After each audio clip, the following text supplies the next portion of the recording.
Hey there, folks. Dirty Dan, Arizona Red, Arizona Ghostriders. Oh my goodness.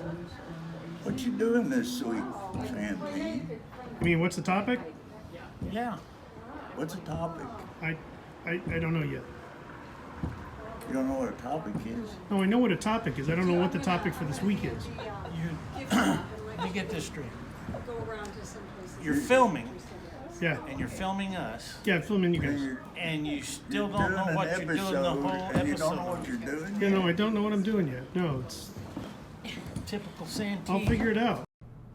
Maybe I should check the mail sack. Mail's here. Ow! Hey, Santee, can you do a video on Old West signage? Thanks, Eric.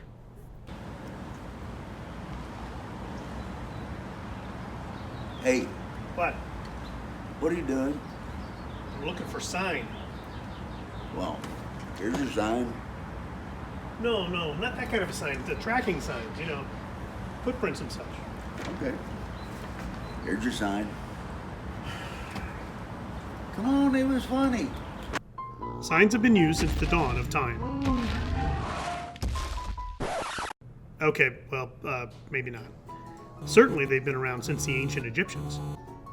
Well, whenever. You all know what they are. To establishments, signs are integral for advertising what services or goods are being provided within. In early times, they were paintings and symbols to signify certain trades. Things like the 3 spheres for a pawnbroker date back to the Medicis during the Renaissance. Oh yeah, there were pawn shops in the Old West. Solomon Levy ran one on Harrison Street in 1880 Leadville, Colorado. I could listen to you talk all day. One of the most recognizable trade symbols was the barber pole, showing red and white alternating lines that represented the bloodletting practice of old. Hey, take it easy there, Jack the Ripper. Yeah, barbers were also surgeons historically. They don't operate on customers anymore, however. You can use me as a doctor, 'cause I also heal the sick. Signage was about catching people's eye. The businesses that displayed brightly colored, flamboyant fonts and images may have done better than the ones with simple text stating what was inside. Well, then you better let him out. Although in early mining camps, practicality was necessary and folks just needed to find what they're looking for, given that all the tents kind of looked the same.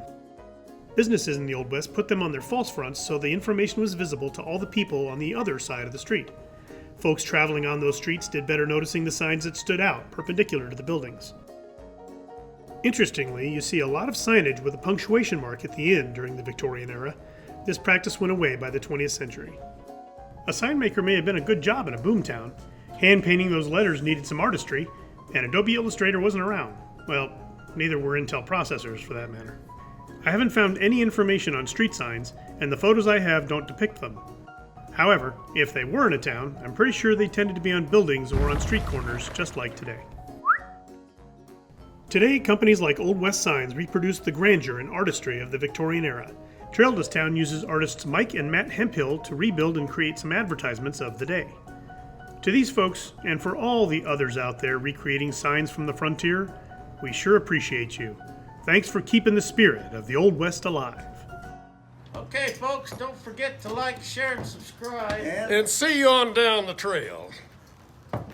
Who the heck was that?